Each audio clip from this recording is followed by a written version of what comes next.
Bueno, para comenzar podría ser una pregunta que los dos tranquilamente pueden responder. ¿Cómo es la relación para un periodista que es independiente, que trabaja dentro de una empresa mediática, una empresa que es un medio, y que debe publicar seguramente algunas investigaciones o artículos periodísticos que pueden llegar a tener algún roce con la empresa o los intereses de esta empresa periodística? ¿Cómo es ese momento y cómo trabajan ustedes en consonancia con sus jefes que a la vez también están relacionados con los dueños de los medios, ¿no?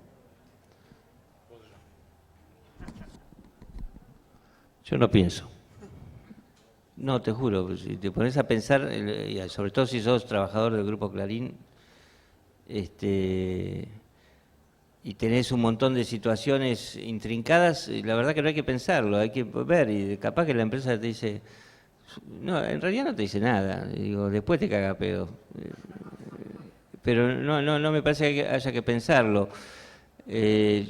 La primera nota que salió de una serie de notas sobre la ONCA, yo fui a laburar y tenía 200 inspectores de la FIP alrededor del diario. Y decía, entre, me van a cagar a pedo, me cagan a pedo, no me cagan a pedo. Y te juro que la verdad que si lo pensaras no lo hubieras hecho, capaz que hubiera sido suavizado, pero la nota, digo, los 200 inspectores de la FIP se movilizaron por algo y era por la potencia de la nota, entonces no hay que pensar tanto, después atajate las consecuencias y de esto se trata. Yo puse el caso de la abogada ahí que te dice, cuidado con lo que publicás, porque muchas veces el periodista de investigación está sometido a la tentación de pensar en las consecuencias de lo que va a publicar. Y te juro que un juicio es lo menos grave. Mi hijo va caminando solo a la escuela, lo he pensado varias veces. Y aún cuando sentís esos miedos, esos temores, imagínate que si vos tenés temor porque tu hijo va caminando solo a la escuela, vas a tener temor por ofender a Mañeto. Me cago, Mañeto. Entonces, no hay que pensar las cosas. Si las pensás, dejás de hacerlas. Coincido, pero en mi caso sí aviso y sí consulto. Y fue a partir de una historia que Matías también conoce, que es la famosa, ¿recuerdan la primera ley de moratoria y blanqueo? Conseguí la lista de la moratoria y como había varios nombres a mí que me hacían ruido, que podían ser amigos de los jefazos, de los dueños accionistas del diario, la jugué de callado y la publiqué. Eso fue el domingo. El lunes me llamó Julio Zaguier, presidente del directorio del Diario de la Nación. Dice, Huguito, subí, casco puesto, chaleco antibala, protector bucal, todo. Y dice, Hugo, mirá, publicaste esto, ¿por qué no me avisaste? Entonces yo, esto que vos decís, mirá, Julio, es incómodo. Fíjese, tuteame, no, te tuteo, bueno, pero es incómodo y te voy a poner a vos en una situación de que me vas a decir que no publique. Y me dice, no, Hugo, no te lo digo por eso. Ayer, domingo, vos publicaste algo y yo me entero porque me tocó el timbre en el country, uno de los tipos que vos publicaste me decía, hijo de puta, el sábado de la noche estuve tomando un whisky con vos y no me dijiste que me ibas a publicar. Entonces me decía Julio, me dice, y yo tenía la opción, o de quedar como un imbécil que no sabe lo que sus periodistas hacen, o quedar como un hijo de puta. Obviamente, preferí quedar como un hijo de puta, me dice, pero no como un imbécil. Entonces, Hugo, por favor, avísame. Y cierro con esto.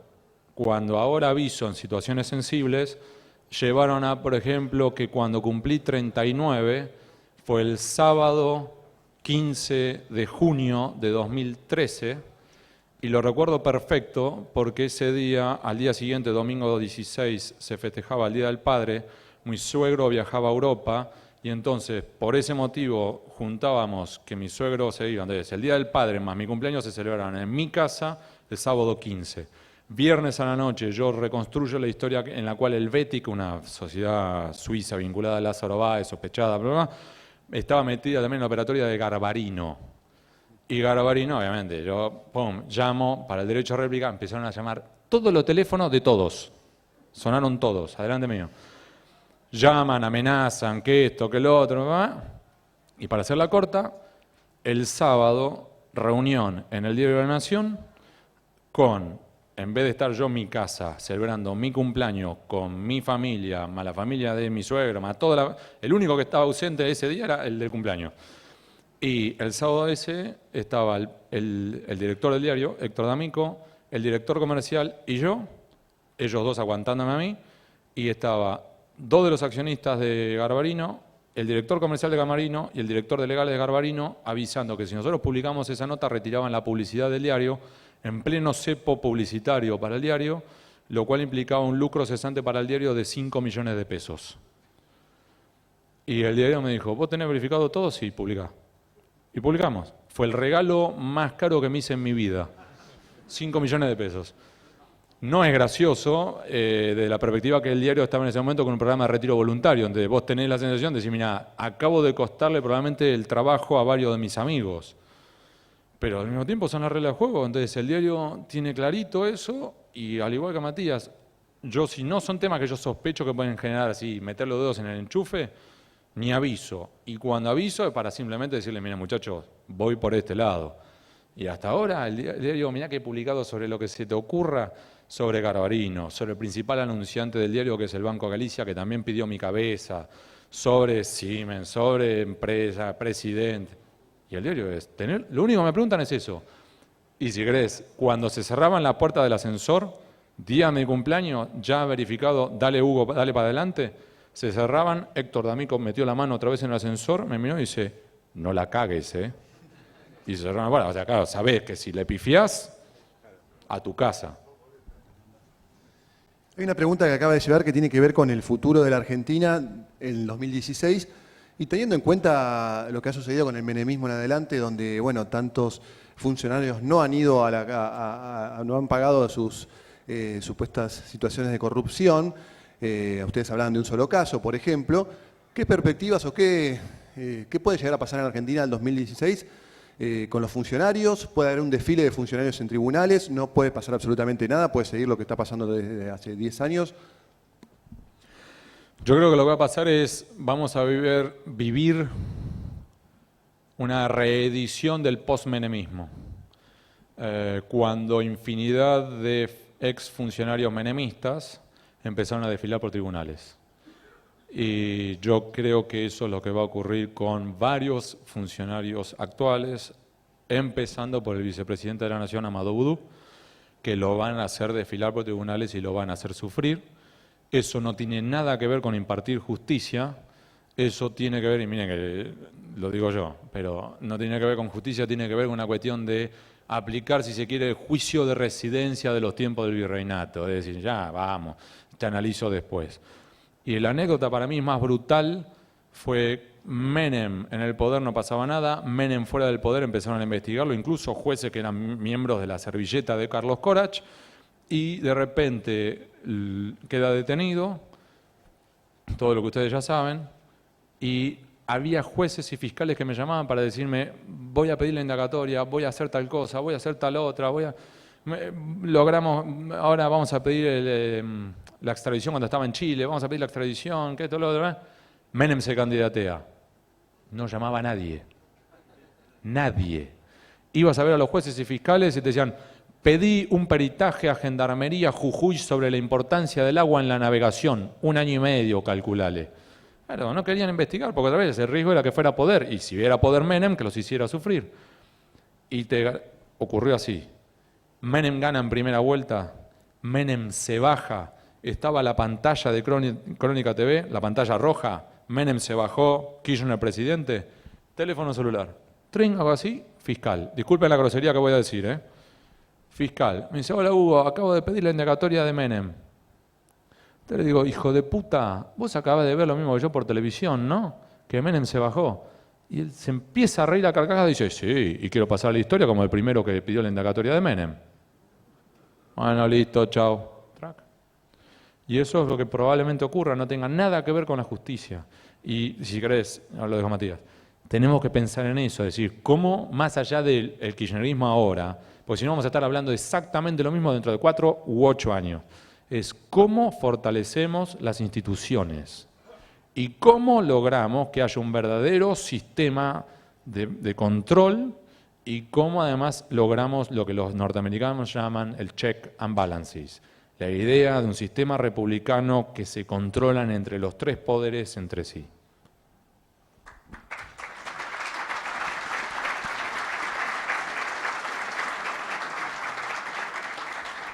Muy sintético lo mío. Coincido con Hugo y hago un parangón con el sector agropecuario. ¿Ustedes creyeron que a alguno de los candidatos opositores les interesaba realmente el sector agropecuario? ¿Ustedes piensan que va a modificar el trazo grueso de la política, digo, agropecuaria, por más que gane un opositor? Me parece que va a haber un conjunto de declamaciones sobre la importancia de la política agropecuaria. De hecho, ya la hemos escuchado todos los últimos 4 o 5 años y no va a haber grandes modificaciones, porque las que cambian, y lo mismo va a pasar con la justicia, va a haber simulacro de justicia, pero va a seguir habiendo impunidad. Porque el problema es que a los políticos no les interesa ni el sector agropecuario ni la justicia. El problema es más grave que el kirchnerismo, es mucho más grave que el kirchnerismo. Yo no soy optimista respecto de un cambio fundamental a partir del 10 de diciembre. Creo que va a haber oxigenación, va a haber posibilidad de hacer algunas cosas, de volver a rediscutirnos, porque se termina un periodo de mucha confrontación donde era imposible respirar, tomar aire para expresar una opinión. Pero de ahí a decir que a los periodistas les interesa que haya justicia, de ahí a creer que a los políticos les interesa el sector agropecuario, estaríamos discutiendo en otro tono si esto fuera así. Esto va a llevar mucho trabajo y es un proceso por el cual vamos a tener que atravesar toda la sociedad. Acaba de llegar una pregunta que es muy sencilla, que es chiquita, pero también muy sencilla, seguramente ustedes la van a poder responder, que dice, ¿quién mató a Nisman? ¿No? Es un poco... Eso definí como sencilla. Quiero saber cuáles son las complejas. ¿Arranco yo? ¿Y la complico todo? Y quizás sorprenda a algunos. Yo no estoy seguro que lo hayan matado.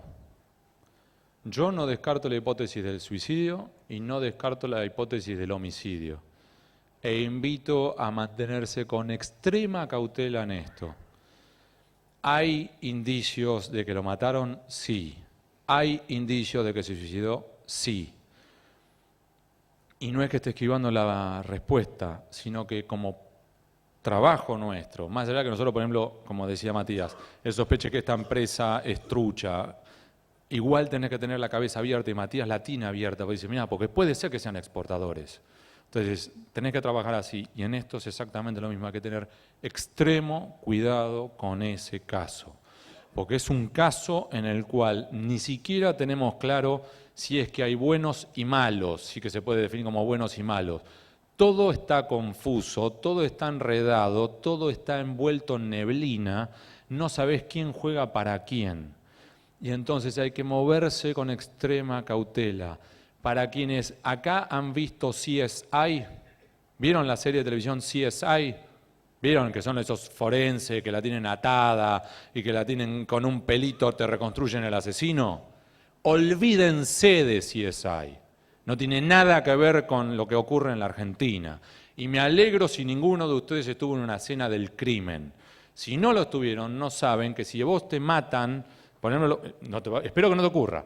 Si lo matan hoy a la noche, a Diego, lo que va a ocurrir, si es a partir de las 11 de la noche, la poli va a caer y va a llamar al fiscal en turno, que va a estar o comiendo ya en la cama, y les va a decir al poli, ahora voy. El ahora voy son 2-3 horas, mínimo. Si es a partir de las 11 de la noche, eso implica que la poli, no en el caso porque estamos en un hotel, si estuviera en su casa, eso implica que la poli lo primero que hace es te abre la puerta de la heladera y empieza a comer tus yogures. Empiezan por los yogures.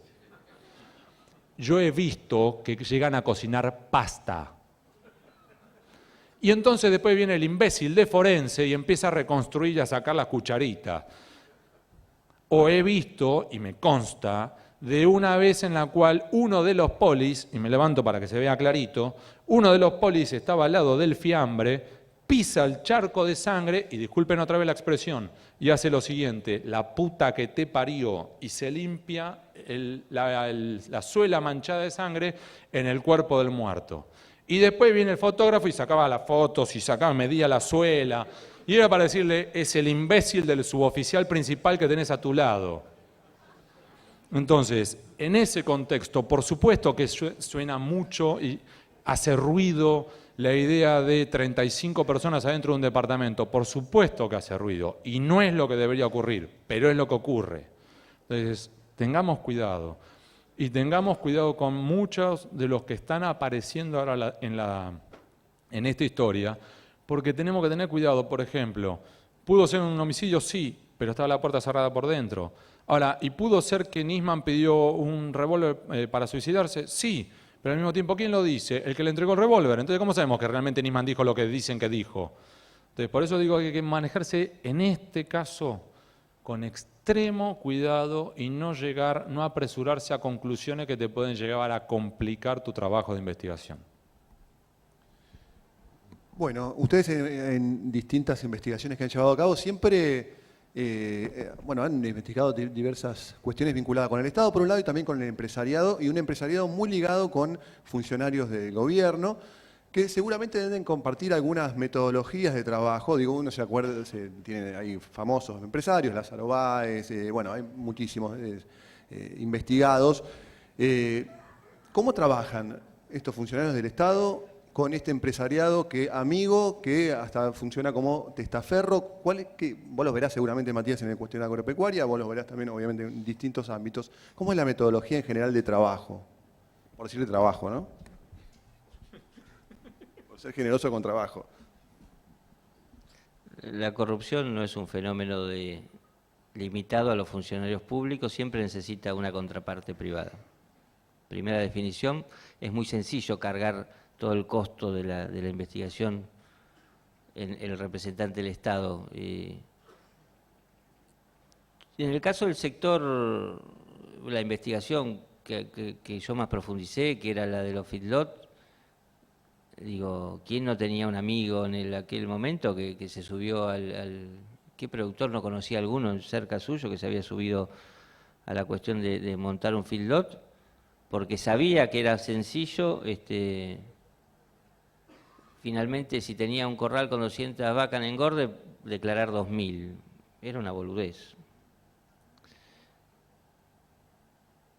Y esto, digo, no se trata de buscar, yo digo, quizás Hugo después pueda profundizar mejor en el caso de Lázaro Báez, cómo hay personajes, que no sé si decir empresarios, que son funcionales al circuito necesariamente, pero me parece que sería, seguir buscando chivos expiatorios, porque muchas veces las causas de la corrupción no nacen en todo caso, se alimentan de las debilidades de un Estado, muy permeable, sin proyecto, sin controles, cooptado por políticos que en realidad van a hacer negocios personales, pero la corrupción es un fenómeno social en la Argentina. Y por tanto necesita de la complicidad y la complacencia de los actores privados. Con esto no quiero acusar a los productores agropecuarios que deben ser de los sectores quizás más pasivos frente a la corrupción, pero a la vez más limpios. Yo de hecho presenté el caso aquí de una empresa exportadora que está armada en un estudio contable. O sea, me parece que muchas veces la corrupción en materia de política agropecuaria se construye en la ciudad de Buenos Aires o en oficinas cerradas. No es, no diría que los productores son dentro del empresariado de los sectores más permeables a la corrupción. Creo que sí, en todo caso son tolerantes muchas veces, porque saben de que su vecino, puede estar en algo raro. Así como son permeables también, por ejemplo, con la mala praxis en materia de buenas prácticas agrícolas. Y me meto en un tema quizás, porque saben que su vecino fumiga mal o que quizás está fumigando demasiado cerca de la escuela. Y entonces lo que sí no hay en el sector agropecuario es una cultura de no digo del buchoneo, que no es una palabra que corresponda, pero sí una convicción. Hay como un acostumbramiento, una naturalización, que es muy, muy perjudicial y en todo caso es el principal defecto que yo le cargaría al sector agropecuario. Todo el mundo sabe, sospecha que tal estancia la compró tal político. Y es muy difícil. Finalmente hay el caso de un ruralista que se animó a denunciarlo diciendo con nombre y apellido y terminó siendo juzgado porque la información o no era tal o no pudo demostrarla, digo, pero son muy pocos los casos de gente que se anima a una lucha frontal contra la corrupción, que es cotidiana y que hasta se ha naturalizado mucho en el sector agropecuario. Creo que las principales usinas de corrupción, lo repito de vuelta para que quede claro y nadie me malinterprete, están en las ciudades y muy cerca de muy cerca de los circuitos donde circula la información, el dinero público. Pero me parece sí que es un problema social de la corrupción mucho más grave, que no es un problema de estados, de gobiernos, y que lo que los argentinos y el empresario argentino está haciendo es acostumbrarse a que sea muy cotidiano. En aquel momento uno para zafar capaz que tenía que declarar que tenía un feedlot. Recordemos el contexto, porque quiero también ser muy claro en esto. La ganadería se fundía a pedazos, la ganadería cría. Entonces, quizás la única alternativa a subsistencia era hacer algo de este estilo, o ser tolerante, o buscarle la vuelta, porque los feedlot eran los únicos sujetos subsidiados en la cadena de carne, mientras los criadores se caían de a pedazos. Quiero ser muy claro en esto. Hay empresas exportadoras chicas que van a la UCESI y quizás están pagando coimas, pero porque es el único mecanismo de tener y sostener la empresa en funcionamiento. Porque si no pagás, no exportás, y si no exportás, tenés que cerrar. Es cierto que la política te propone caminos muy difíciles, que a veces no te deja alternativa, pero también es cierto que muchas veces las sociedades son muy pasivas frente a este hecho. Y yo creo que en esto estoy de acuerdo quizás con Carrió o con algunos de estos políticos que hacen de la discusión de la corrupción el centro del universo, porque me parece que a partir de discutir corrupción vos podés ordenar un montón de otras variables, aplicar premios y castigos. Y si aplicás premios y castigos, empezás a juzgar y a prejuzgar en función de proyectos, hacia allá quiero ir, y entonces definís una visión de sociedad con un proyecto hacia algún lado. La Argentina en general, lo que padece es de una anomia importante, donde naturalizamos cosas que no deben ser naturalizadas. Y en todo caso mi principal crítica al empresario argentino en materia de corrupción sería esto, de que a veces nos acostumbramos, a veces no denunciamos. Siempre hay un buen periodista de investigación para acercarle el dato. Y yo creo que haber demostrado que no es tan difícil investigar con fundamento, digo. Entonces, a mí me parece que si no lo puedes hacer público, sí hay muchos modos de colaborar y cooperar para que la verdad se sepa. Y la verdad es sanadora. Y la verdad, en el caso de la producción agropecuaria de este país, que yo conozco bastante, es una de las mejores herramientas, porque con verdad vos tenés proyecto de país. Y con proyecto de país inevitablemente tenés un agro integrado. Entonces, no sé si responde a tu pregunta, seguramente no, pero yo sí le tiraría la oreja a los productores agropecuarios en términos de que muchas veces naturalizan, muchas veces no les queda más remedio y se la comen, y no chillan ni por lo bajo, y la verdad que no entiendo cómo lo permiten tan dócilmente, porque finalmente si hay un sector que es víctima de la corrupción, que le expolian y le quitan recursos para alimentar otros circuitos, es el agropecuario. Por eso yo puse tanto énfasis en decir que 17 personas manejaban permiso de exportación por 28.000 millones de dólares. De esos 28.000 millones de dólares come mucha gente y no solamente el sector agropecuario.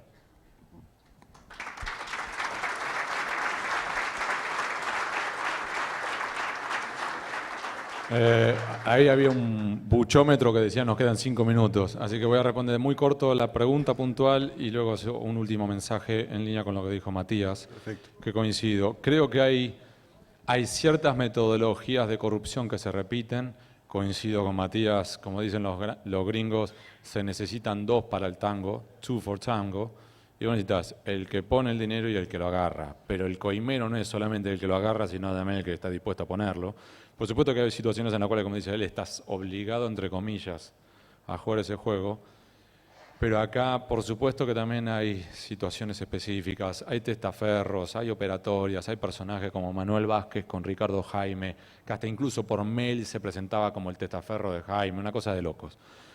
En mi caso yo hago investigaciones y me especializo, si querés, como un médico, que hay médicos que son ginecólogos, hay otros que son neurólogos, otros que son cirujanos. En mi caso me especializo en administración pública nacional. ¿Y por qué? Porque ya he desarrollado fuentes en los últimos 15 años. Entonces, si vos me mandás hoy a mí a hacer una investigación en Córdoba, y lo único que sé es el prefijo, 0351. Y aparte de ahí tengo que empezar. De hecho lo hice con el caso Antonini. Lo primero que hice, me estoy autoincriminando, pero me robé la guía telefónica del Hotel Meliá de todo Venezuela, para poder tener la lista de teléfonos de todo el país. Ahora, hay situaciones en las cuales son más groseras que otras, por supuesto. Y una de las preguntas que suelen hacer es, ¿por qué te la agarraste con Vudú? ¿O por qué te la agarraste con Lázaro Báez? ¿O por qué te la agarraste con y no te la agarraste con? Por ejemplo, como si fuera Julio Devido. Y la respuesta es muy sencilla. No es que uno se la agarra con. Uno trabaja y hay investigaciones, como contaba Matías aquí, que podés avanzar más, otras que no. O algunas que tenés suerte, otras que no. Algunas que fructifican, otras que no. Julio Devido ha sido lo suficientemente astuto para contratar a 3 de los mejores abogados de este país, incluyendo Roberto Dromi. Roberto Dromi, administrativista, que parecía una idea al nivel del tipo. Cuando estudié Derecho Administrativo tenías que leer primero los 9 tomos de Marienhoff, para después poder entender 2 tomos de Gordillo, para después poder entender 1 tomo de Dromi. Vos no entendías ese tomo de Dromi sin los anteriores, ¿sí? Y entonces yo después tengo que investigarlo a Devido, cuyas espaldas se la protege mi profesor. ¿Cómo hago? Es dificilísimo. Ahora, mientras que vos tenés a un Julio Devido cuidándole las espaldas está Roberto Dromi, vos tenés que por el otro lado Lázaro Báez contrató a Leonardo Fariña. Claro. Gracias. ¿Entendés? Dice que es contador y le faltan 6 materias. Y una de las reglas básicas de tener un testaferro se tenía que llamar, espero que no lo tome a mal quien se llama así, Juan González. Hay 1 millón en el planeta. Si vos te llamás Alejandro Paul Van den Brule, hay 1 en el planeta. ¿Cómo no le vas a encontrar? Entonces, hay situaciones en las cuales las investigaciones son más fáciles. Ahora, los últimos 2 comentarios para cerrar.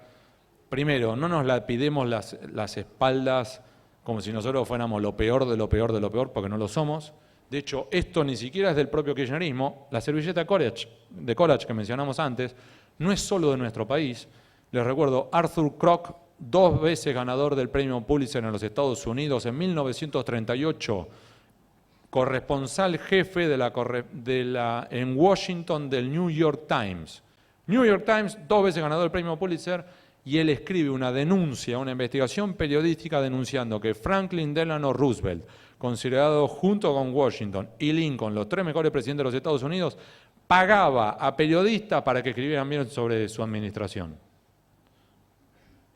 Entonces, y además tenemos a Ana Politkovskaya en Rusia denunciando a los Koverny. Koverny son los payasos del circo ruso, mientras está cambiando el escenario, es decir, ella lo que decía era, mientras que Putin está cambiando toda la dinámica, se están afanando todo, tenemos unos Koverny, unos payasitos que nos distraen.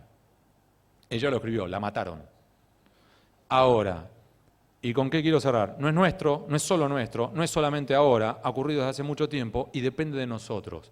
Guillermo O'Donnell, uno de los mejores politólogos que jamás ha dado este país, hablaba de la democracia delegativa, que era uno de los riesgos que teníamos nosotros como ciudadanos, que es la idea de decir, yo te voté, te metí un cheque en blanco, te veo dentro de 4 años. Si dentro de 4 años no me gusta lo que hiciste, macho, te equivocaste. No, no funciona así.